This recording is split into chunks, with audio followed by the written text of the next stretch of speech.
সমাজে একটি সাম্য, মানবিক মর্যাদা, সামাজিক ন্যায়বিচার প্রতিষ্ঠার জন্য, ইসলামী মূল্যবোধ প্রতিষ্ঠার জন্য মাত্র কিছুদিন আগে আমাদের সহস্র শহীদ এবং ৫,০০০-এরও বেশি মানুষ যখন তাদের শরীরে অঙ্গদান করেছেন, তার পরবর্তী সময়ে আমরা যখন লক্ষ্য করছি, আপনারা নিশ্চয়ই চট্টগ্রামের ঘটনা নিশ্চয়ই জানেন, সেখানে একজন আইনজীবী কিভাবে নির্মমভাবে নিহত হয়েছে, কিভাবে একটি উগ্রবাদী সংগঠন, নাম ইতিমধ্যে আপনারা জেনেছেন, ইসকন, যেভাবে সারা বাংলাদেশে অপতৎপরতা চালিয়েছে আমাদের সেই পলাতক ব্যক্তির নির্দেশে এবং গোটা বাংলাদেশকে অস্থিতিশীল করবার জন্য, এবং যে বিপ্লবের মধ্য দিয়ে যে সরকার প্রতিষ্ঠিত হয়েছে সেই সরকারকে অস্থিতিশীল করবার জন্য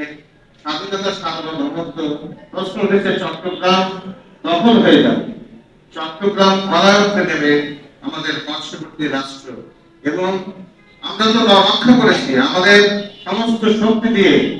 বিএনপি এবং জামাতের নেতা কর্মীরা এবং সাধারণ মানুষ এই জুলাই বিপ্লবের পরে আমরা তো হিন্দুদের জান, মাল, সম্পদ, তাদের ধর্মীয় প্রতিষ্ঠান রক্ষা করেছি। কোনো জায়গায় সাবুদ্দাপুরের কোনো জায়গায় কেউ কারো গায়ে একটি টোকা লাগে নাই, কিন্তু এটা নিয়ে সারা বিশ্বে তোলপাড় হচ্ছে এবং বাংলাদেশকে একটা উগ্র জঙ্গিবাদী রাষ্ট্র হিসেবে পরিচিত করার জন্য চিঠি লিখেছে ভারতের সরকার, এবং এ ব্যাপারে সমস্ত মোদী বলেন, কংগ্রেস বলেন, মমতা বলেন, সবাই একমত। যখন এরকম একটি সময়, তখন মনে হয় এ বিষয়ে আমাদের একটু সতর্ক হওয়া দরকার, সচেতন হওয়া দরকার। আমরা ধৈর্য, আমরা কোন অশান্তির মধ্যে যাব না, কোন সংঘাতে যাব না। এই পরিস্থিতি আমাদের প্রথমে দরকার হচ্ছে আমাদের নিজেদের মধ্যে ঐক্য, মুসলমানদের মধ্যে আমরা ঐক্য চাই। আমরা যেন পরস্পর হানাহানিতে লিপ্ত না হই, পরস্পর সংঘাতে লিপ্ত না হই, এটা হচ্ছে প্রথম কথা।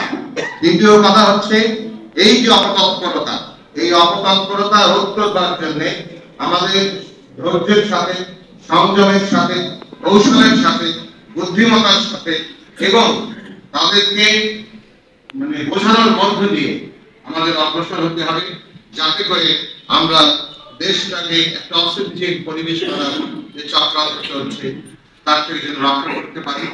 সেই জন্য সমস্ত মুসলমানদের আমরা একটা ঐক্য চাই, এবং আমরা চাই যে আমরা যেন সম্মিলিত ভাবে এই পরিস্থিতির মোকাবেলা করতে পারি।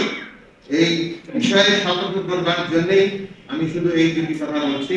আল্লাহ তাআলা আমাদের সবাইকে হেফাজত করুন, আমাদের ইসলামকে হেফাজত করুন, এবং সমস্ত মুসলমানদের উপর শান্তি বর্ষিত হোক, এই কামনা করে আমার কথা শেষ করছি।